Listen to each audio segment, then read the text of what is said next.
I'd like us to respond to the first 1,000 years of Christianity in Africa.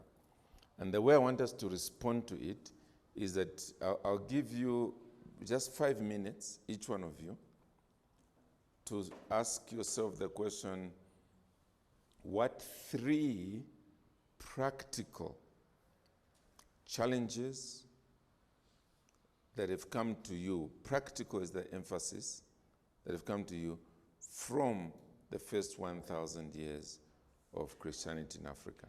In other words, what is it that is you are saying, I think I need to do this more, or I think I need to take this more seriously, or I think I need to stop doing this in the light of this? Anything along those lines from the first 1,000 years. And we will only, there's one want you to do 3, is because most likely by the time we get to you, 2 would have already been taken up by your friends. So I don't want you to say, you know, the one I chose, so-and-so has taken it up. And this is quite deliberate. We tend to think of church history, as I said, wrongly. We tend to think purely in terms of the movies, great guys, what they did.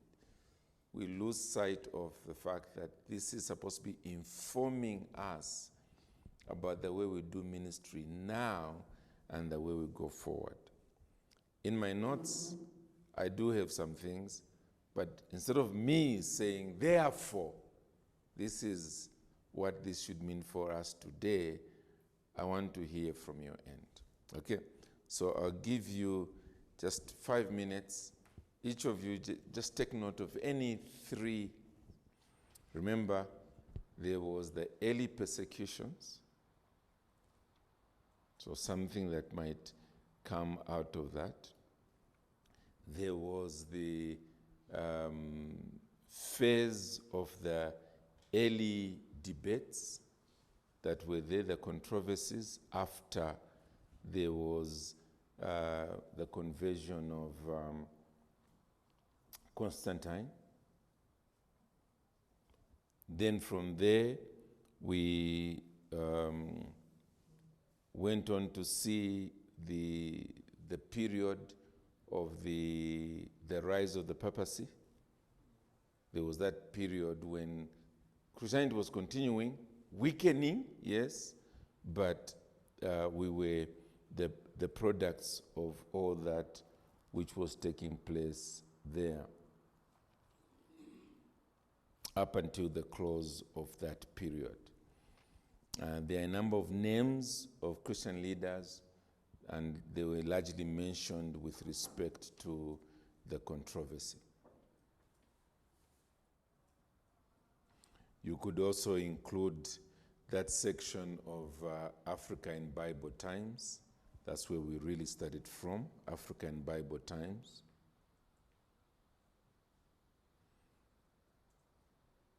The saying that Christianity is a white man's religion. Yes, just one to begin with. Any of the 3, but just one. Okay, so therefore, what does that mean to you now? So that's the world in which you're thinking, therefore, what does that mean to you now? Okay, so God wants to use me as well.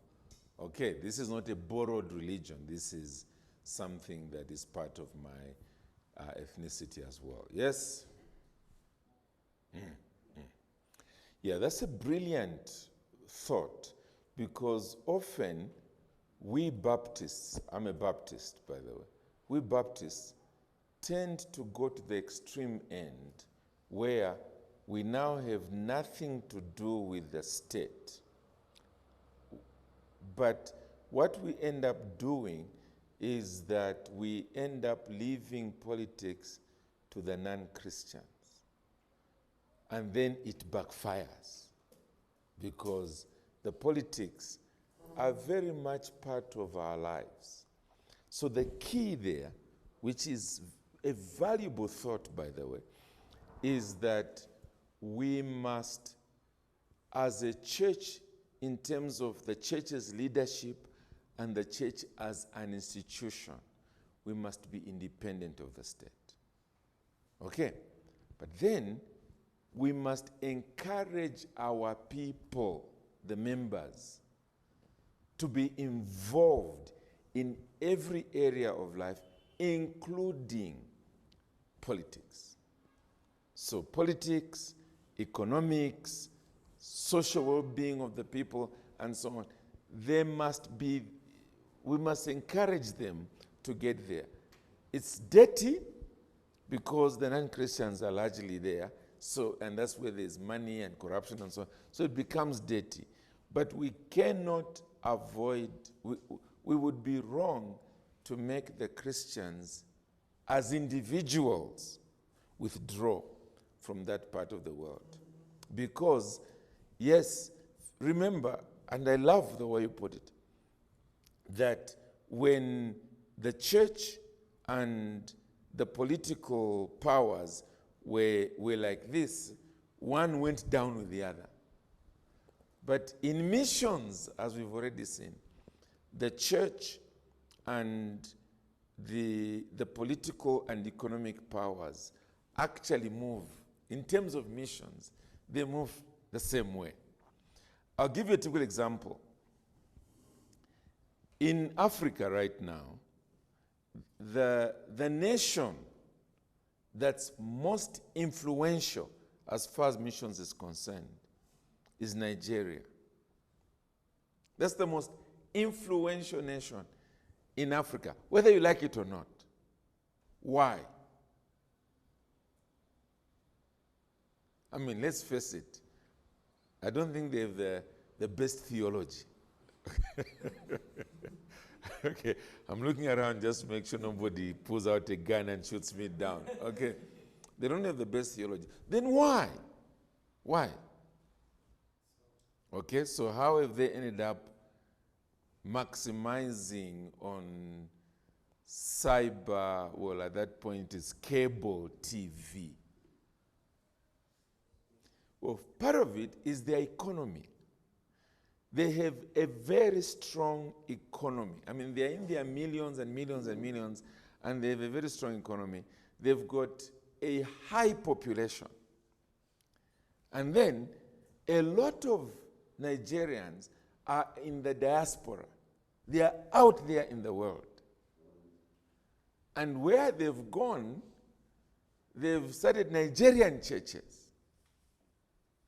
So, again, all I'm trying to say is we can sometimes be quite superficial and just think, church.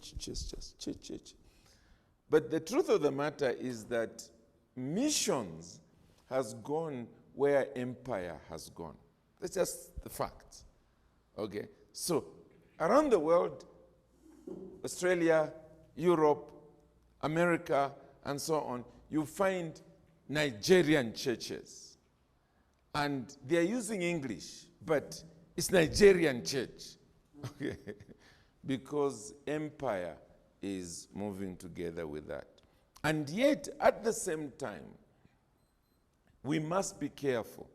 And part of the reason why we should be careful is, as we've already noted, down goes the political world and down goes the church as well. And that's equally true about Nigeria. That, today, when you just say, I'm a Nigerian, as you're entering a country, everybody's, oh, wait, there's a problem here. And yet you're a pastor, maybe very genuine. Okay, we have an internship program in our church, and we run, we've got interns from all over Africa. And the first time we ever got a Nigerian, he came without his family, so we're trying to bring in his family as well. And we applied, the immigration said no. So when we reapplied, they called us to their office, and they said, look, we're trying to protect you. Because these Nigerians, that's the way they put it, these Nigerians, and then they said a lot of bad things from their real experience. And they say, these are religious people. And they still do these things. So you end up going down together with everybody else. Okay, so I just thought we needed to balance that. Let's encourage our people, though ourselves as pastors and church leaders, we don't get involved and we don't get into formal agreements, but let's encourage our people not to abandon the political, economic world. They desperately need it. Okay, so we've got 2 volunteers there. Another 2? 1, 2. Perfect. Yeah, that's crucial. And if you miss that from the first 1,000 years of Christianity in Africa, you've missed the main point, well, one of the main points. And it's the fact that, yes, the church was there, it multiplied, it was very visible to the naked eye, very visible in terms of the buildings, in terms of the clothing, in terms of, everywhere you went. And yet it was getting weaker and weaker and weaker. And Christ was replaced with so many other things. And hence, the absolute need for us to make sure we are preaching the gospel. Real gospel. Seeing people genuinely converted. That should be our number one business. Yes, our church buildings might not be full to overflowing as the traditional churches might be, but we will be the real powerhouse because spiritual strength is coming out of us. And when persecution comes and many people abandon the church altogether, you'll discover that you will hardly lose anybody in your case because they were real Christians. Very well. Thank you very much for that. Yes? Okay. So institutions play a vital role not only to the church, but to the community, the society, the world. So therefore, what's the practical point for you? Yes, that's very helpful. That institutions like this are crucial because they are, yes, you people are not out there doing other jobs at this stage, but you're not wasting your time. There is a real investment that is being made into your lives that will then impact the coming generation. But it's not just in terms of the coming generation. There is a deliberate anchoring of solid truth, deliberate anchoring of the faith, so that it is being protected against the wild superficiality that is around you. And what it means is, if I can just follow that up a little bit more, it means we really must be thinkers, brethren. We must be thinkers. One of the things that I wrestle with back home in Zambia, because the Zambian government has recently, when I say recently, in the last 10 years, begun to crack down on these fly-by-night churches, where somebody just thinks, you know what, I'm going to starve to death, let me become a pastor. Because he knows that he can easily manipulate people. So the Zambian government is beginning to say, if you don't have any theological paper, then we are coming in to close down the church. So what has happened is a lot of these pastors are beginning to enroll in Bible colleges. But then, when you are challenging them to think, you can see that they really are sort of saying, well, look, just give us the paper, please. You know, they don't really want to study. And we've had to lay a number of such people off from our training institutions because it's basically a waste of time.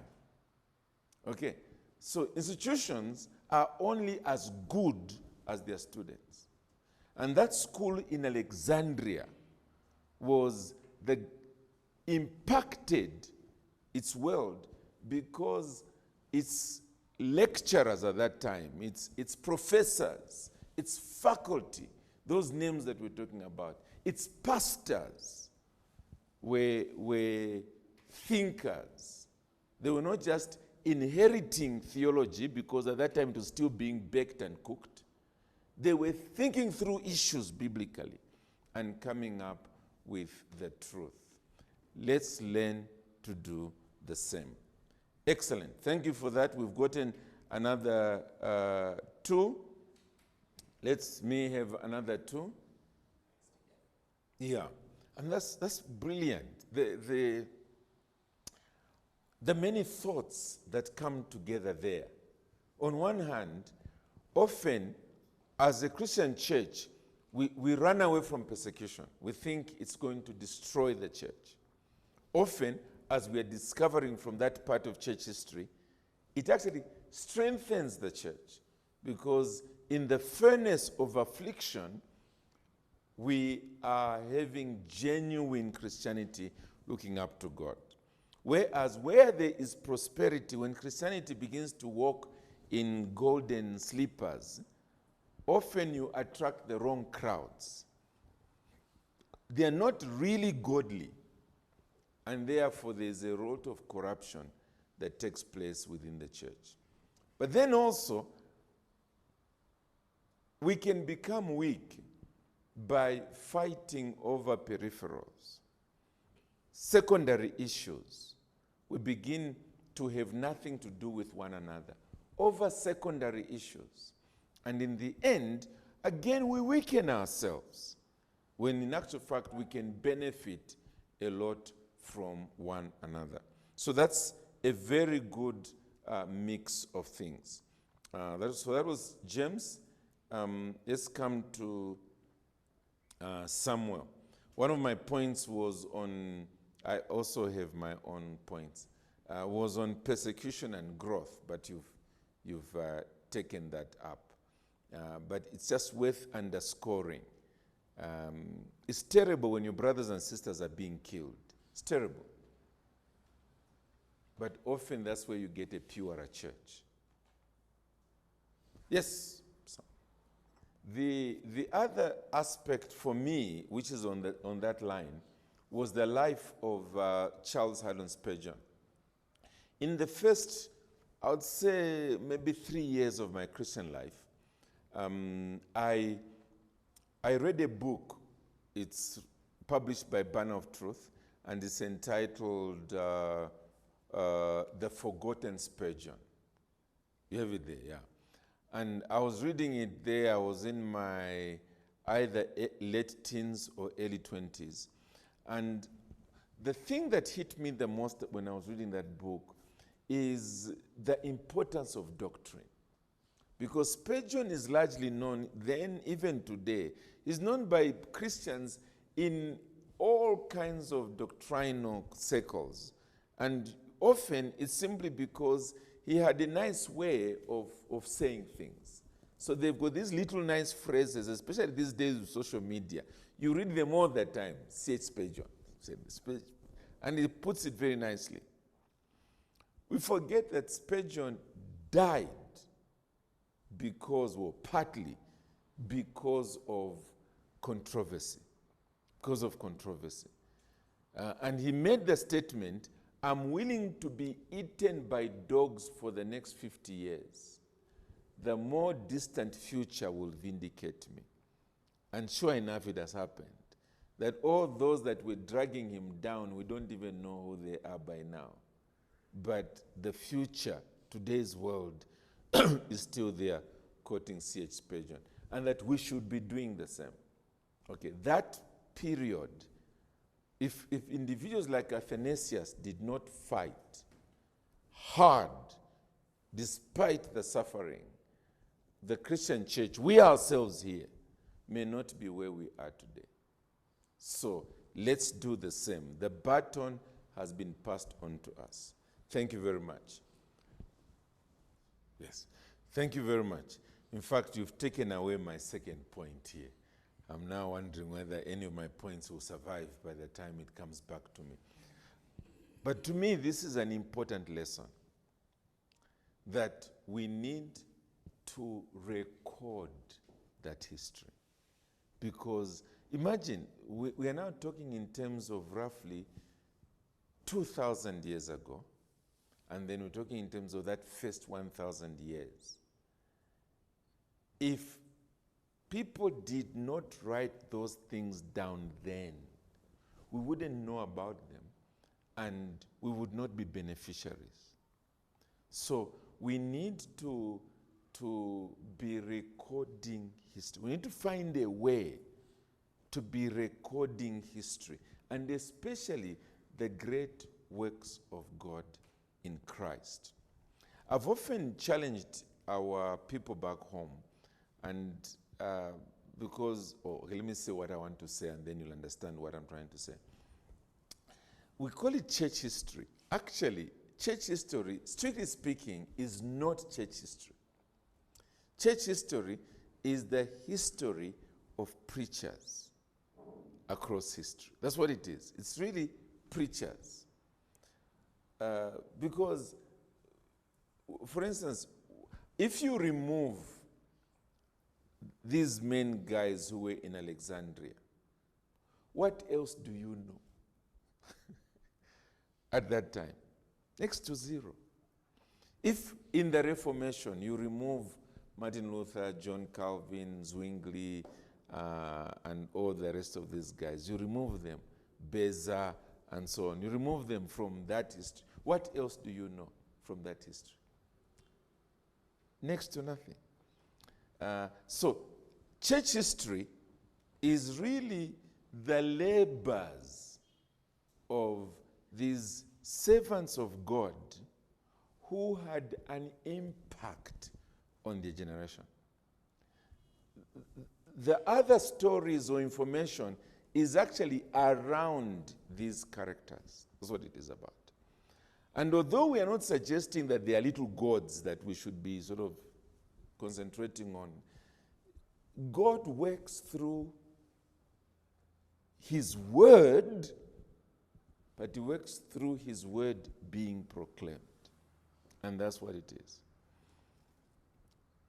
If you're going to read this book, that's exactly what you'll find. History of the church in Africa. As you make your way through, yes, you'll be hearing a few things about, changing in politics in Africa and so on, but it will be largely around actual missionaries that were laboring and the first indigenous pastors who were laboring, and so it's making up history. What am I saying? Two things. Listen to me very carefully. Two things. Number one, you yourselves, you are the history of Ethiopia, church history. So you need to start learning to document your own lives in terms of journaling. I'm not saying you write down everything every day, but write down what's influencing you, what's moving you forward, what are your thoughts. Write those things down, because when now they're going to be writing about the history of Ethiopia, maybe not today, because today you are still being microwaved, you are being cooked. But by the time you are now the main figures in history, they must be the source, the beginning. How did God raise you up? It's important to be doing that. But number two, it is you yourselves writing about those same pastors and church leaders and missionaries and so on, because they won't write their own histories. They're too humble. Very few people do autobiographies, very few. But they've been writing things and they are putting them away. They've been writing them. It's us who must write, and then another generation is going to take advantage of that. Now, let me tell you this. I've said this 1,000 times in Zambia, and people listen to me, and it goes in and out. So I won't be too disappointed if you don't act on this. But the point is correct. Yeah, it's the same principles that are being overlooked, and consequently, it is the fruit of that. It might look slightly different, but it's really still the same. And hence, those controversies that were there, especially if we can speak about the nature of man, the Pelagian heresy, the anthropological heresy, that's largely what we are dealing with even today. When motivational speakers are growing their churches into thousands, and many people want to do the same thing. Well, the main thing with those guys is Pelagianism. That's all that there is. So if you really studied what was happening there, you were going to keep a mile away from trying to follow those doctrines. In terms of the initial first generation believers, the need for us to teach them, to disciple them, to, for lack of a better term, indoctrinate them. I think, back home in Zambia recently, we had a Muslim young lady who came to faith. And she came to faith through the internet. She was downloading sermons secretly in her home as she was trying to find her way. And, because it was in a Muslim home, she had to have earpieces so that they are not hearing what she's hearing through her phone. And she came to faith, and for about 1 year, she was just learning in the house without going to any church. And it was through that my name was mentioned by one of the preachers, and then she also began to follow sermons in my church, until one of the preachers said secret religion is not true religion at all. And that hit her like a blow between the eyes. So she recognized there was need now to confront her father. And when she told her dad, he kicked her out of his life completely. But the point I want to mention, there are two things. One is the seriousness with which people like this take their Christianity. It's amazing, because it's like one's life is at stake, and they still choose to be a Christian. It speaks to me every time I see her. When she's sitting in church and she's learning, she's taking notes, really learning. Last Sunday, she was one of the people doing what we call ushering, stewarding, and so on. And when it was now time to listen to the preaching, I noticed she sat down right opposite me, took out a notebook, and was seriously taking notes. But the second thing I want to mention is exactly what he has said. The need for us to disciple such individuals. Because remember, they are coming from a completely different worldview, teachings, everything is just completely different. So for us not to take things for granted, but to ensure that the truth is there and that they are being taken through it step by step, which is really what was causing like the university in Alexandria to come into place. It was just recognition that we need to put together these truths so that God's people know what belongs to us. Okay, Brian. Yeah, so first of all, that's a general principle for 2,000 years, okay, as you rightly said. If we can zero it down to the first 1,000 years, is to say, in a sense you've said it, that heresies, strictly speaking, do not come to destroy the church. Those who believe the truth, it makes them think a little more clearly. And even today, that's the situation. While there are all these false teachings that are sweeping so many professing Christians off their feet, the church is not, the real church is actually not being destroyed. because there are leaders within the Christian church who it's forcing them to go back to the Bible, to look at the Bible again with fresh eyes. Because as they're hearing all these things, something is just not sitting right. Remember with Augustine and Pelagius, when Pelagius came with his disciples through Africa to teach their views, and something did not sit right with Augustine. It just did not sit right. And he therefore took exception to it and fought a gallant fight.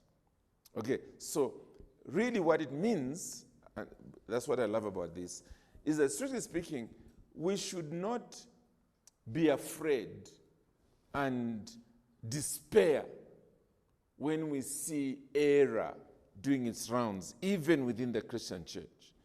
We should realize that this is an opportunity for us to be able to stand firm and do what is right. Thank you.